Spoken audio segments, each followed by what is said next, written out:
Hello folks, it's Anahita Rao, and I wanted to speak about something a bit lighter today, more fun. I think we've been too serious recently because there's just so much going on, and we're all hearing all the sort of the negative news and the doom and gloom. So I thought, let me do a series of something a bit more fun, a bit more light, and I'm going to do this over the next few days, and I'll sort of post it one by one. So what I'm going to do is I'm going to go through each nakshatra, all 27 of them, and I'm going to talk about compatibility for each of them. Yeah. We all know relationship compatibility is a very popular topic, and it's much more complex than just looking at the moon placement. But the moon placement, and more importantly the nakshatra placement of the moon, is the key to understanding compatibility. So first I'm going to just talk a little bit about what is a nakshatra for those who are new to Vedic astrology. The heart of Vedic astrology is in fact nakshatras. Originally Jyotish was focused on nakshatras only, which is the movement of the moon through the constellations, rather than the sign, which is the movement of the sun. Nakshatra is basically a fixed star constellation in the sky where the planets are transiting. I would describe nakshatras as the passive but potent force which need the planets to activate them. Yeah. So it's vital to note the nakshatra placement, as this will reveal the inner motivation and the attributes of the planets that reside there or transit there. In fact, the calculations and predictions in Vedic astrology are made from the vantage point of the moon transiting a specific nakshatra at the time of your birth. The controlling planet of the nakshatra must be seen for its impact, as well as the deity that rules the nakshatra, to assess the entire situation and to see what's going on. Okay, so back to the topic at hand. We're going to look at nakshatra compatibility and see your best match from your moon sign. If you don't know where your moon was situated when you were born, then you can go to the chart calculator on my website, which is there for free, and you can plug in your details. It should pop up with your moon's nakshatra. Remember, this is the sidereal system, so it may place your moon in a different sign altogether from the tropical or the western placement. And for those who are watching all of the nakshatra videos, please note that this little intro will be repeated in all of the videos. Yeah, one more final thing I wanted to say about compatibility is that when it comes to looking for a match, this is just sort of a common sense thing, I guess, but it's very important. Please see goodness where it lies, rather than hoping for goodness where it does not exist. Yeah.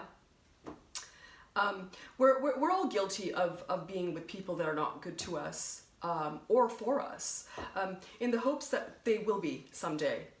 So just don't get caught up in that illusion. Yeah. Astrology can, remember, astrology can only guide us, but we make the final call. Yeah. Okay, so let's get started with the nakshatra compatibility videos. Yeah.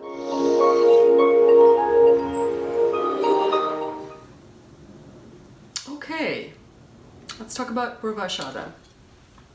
So for you, your ideal partner is Revati, and your most challenging partner is Dhanishta. PURVA ASHADA and Ashwini. You're drawn to the bright and beautiful Ashwini, Their approach to you is so innovative and different that you are charmed. You connect to their idealistic and spiritual side, and their adventurous side is also in harmony with yours. But there may be hidden shadows, even though it doesn't bother you. PURVA ASHADA and Bharani. You find harmony in your shared Venetian qualities, your similar tastes and shared sensuality.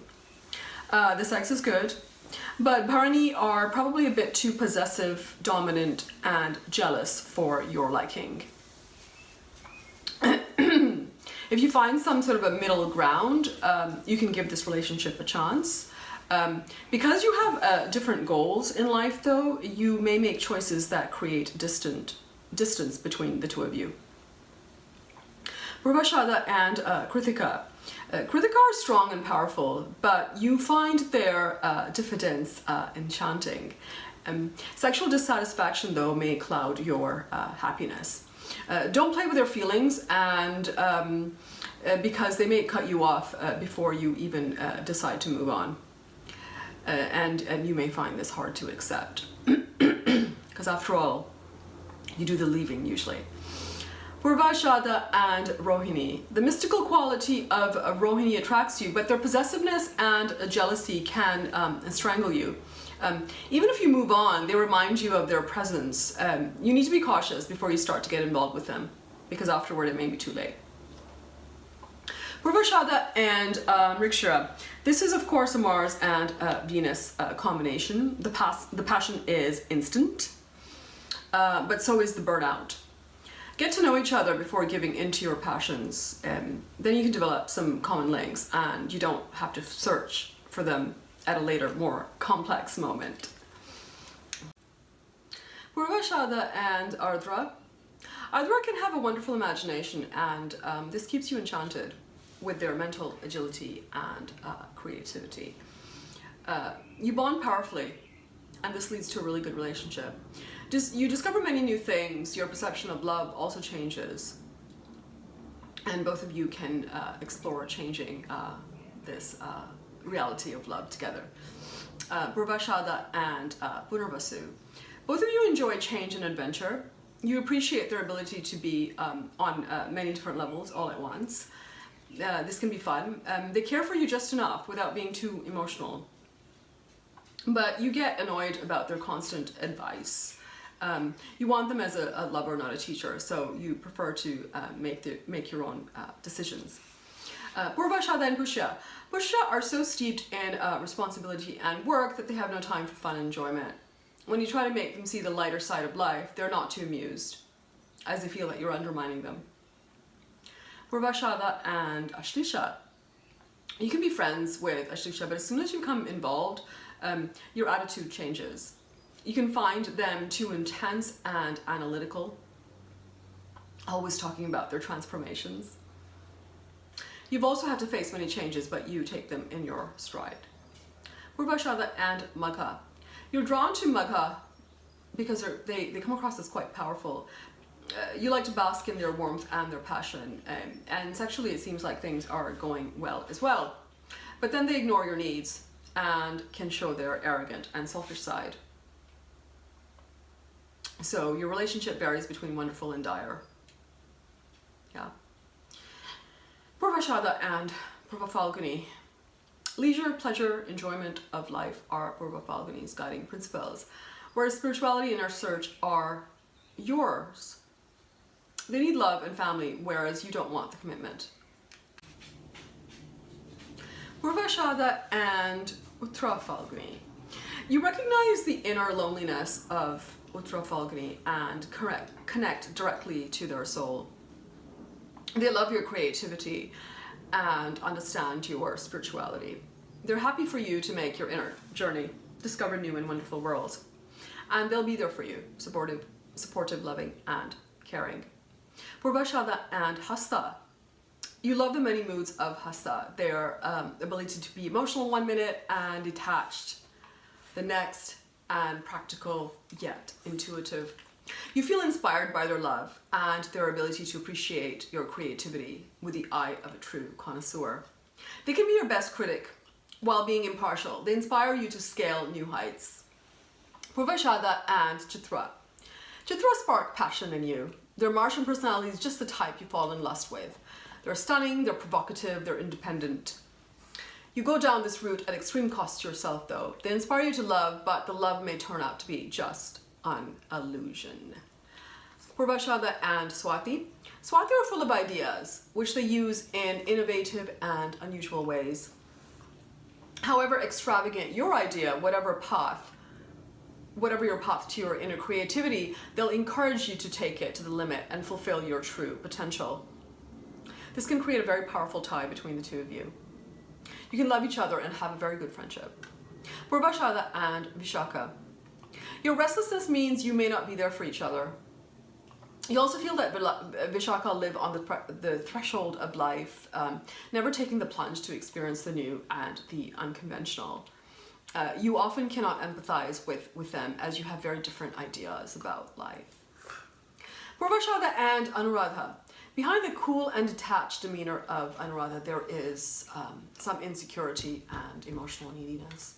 You can never be the type of love that they want. PURVA ASHADA and Jyestha.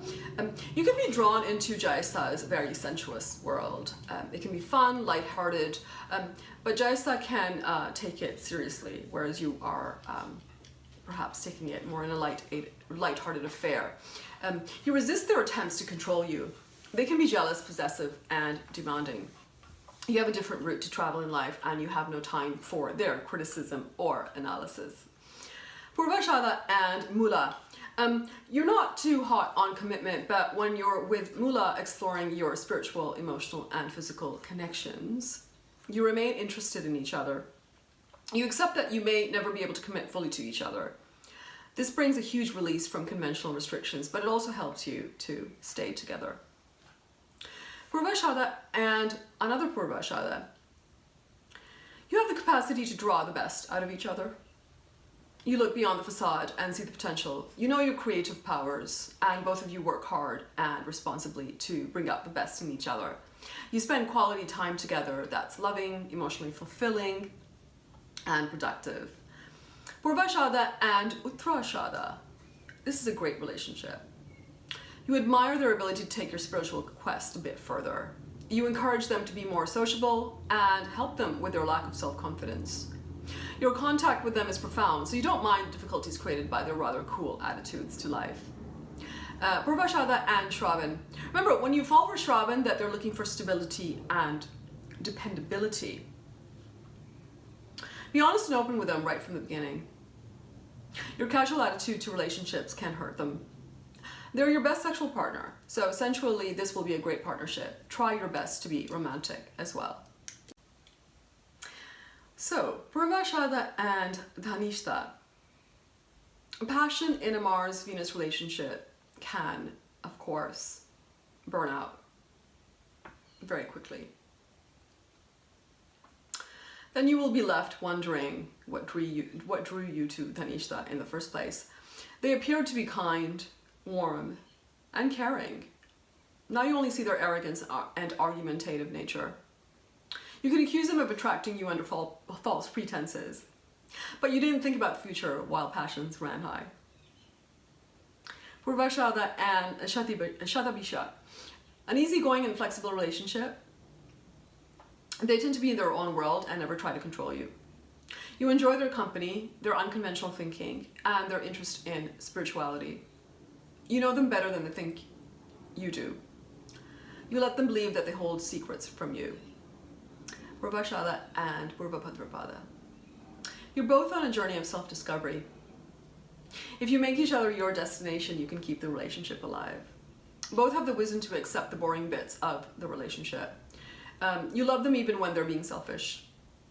You never have time to pay them your full attention, and this keeps them keen and interested in you.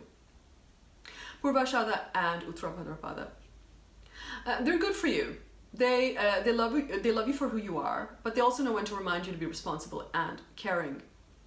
While they may not change with you, they remain a constant in your life to whom you can turn to for support and guidance. They may love you more than you do them, but they don't complain. Purva Ashadha and Revathi. Revathi will love you so much that you can get addicted. You stay around much longer than normal, forgetting to leave. They communicate with both sides of your nature, the serious and the fun. An excellent relationship.